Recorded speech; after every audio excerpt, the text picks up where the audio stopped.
সুষ্ঠু পথে যাতে কোনো ধরনের বিশৃঙ্খলা সৃষ্টি না হয়, এইভাবে আমরা এই নির্বাচনটাকে পরিচালনা করব। ঠিক আছে ভাই? আমরা 20 তারিখে শহীদ জিয়াউর রহমানের আদর্শ ধারণ করে লক্ষ হাজার কোটি মানুষ আমরা কিশোরগঞ্জে স্টেডিয়াম মাঠে অবস্থান করব। ঠিক আছে ভাই? ইতিমধ্যে আপনি দেখেছেন যারা কিশোরগঞ্জে একটা ঈদের উৎসব চলছে, ঈদের আমেজ চলছে, মনে হয়েছে যে 20 তারিখে একটা ঈদ হবে স্টেডিয়ামে। ঠিক আছে না ভাই? সেই ঈদে আপনারা কি অংশগ্রহণ করতে রাজি আছেন?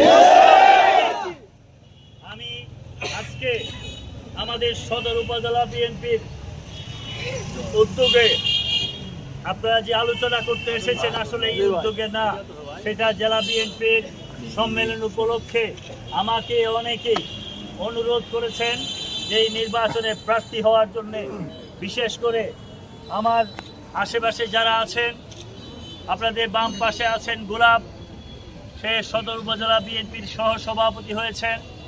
আমাদের এর পাশে আছেন কবির, উপজেলা বিএনপির সম্ভবত প্রচার সম্পাদক না দপ্তর সম্পাদক হয়েছেন। মানে সবাই এখানে গুরুত্বপূর্ণ পদে আছেন। শেষে কি হয়েছে এটা আসলে কাগজ দেখে বলা যাবে, তবে আমরা এখানে সবাই ভালো ভালো অবস্থানে আছি। আর অবস্থানের চেয়ে বড় পরিচয় আমি শহীদ জিয়াউর রহমানের এই দলটা করি, এটাই আমাদের সবচেয়ে বড় পরিচয়। এই জন্য আমি বলি, এখানে নজরুল ভাই আসছেন, তারপরে রাসেল আসছেন, হুমায়ুন আসছেন, সোহেল আমাদের সিনিয়র সহ সভাপতি ফরিদউদ্দিন মাসুদ সোহেল আসছেন।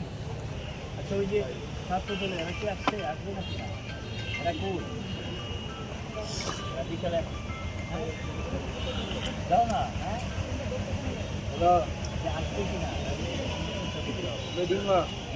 তাহলে আমি আজকে আপনারা এসেছেন আমি যাতে এই কাউন্সিল অধিবেশনে অংশগ্রহণ করি, এই জন্যে আমি আসলে অনেক চিন্তা ভাবনা করে আমি ভেবেছিলাম বেসিক্যালি কাউন্সিল অধিবেশনে সভাপতি হিসাবে প্রার্থী হব, এবং এই জন্যেই আমি সমস্ত প্রচারণা চালিয়েছিলাম। তো আসলে রাজনীতি, দল সব কিছু করতে গেলে দলের জন্য অনেক কিছু স্যাক্রিফাইস করতে হয়। দলের প্রয়োজনে, দলের বৃহৎ স্বার্থে অনেক সময় আপনাকে চিন্তা করতে হবে। এই জন্যে যে এই দলটা, যে দলটা আমরা করি, এই দলটা আমাদের নিজের হাতে গড়া একটা সংগঠন। প্রথম থেকে আজ পর্যন্ত এই দলটা করে যাচ্ছি। আর সবচেয়ে বড় জিনিস,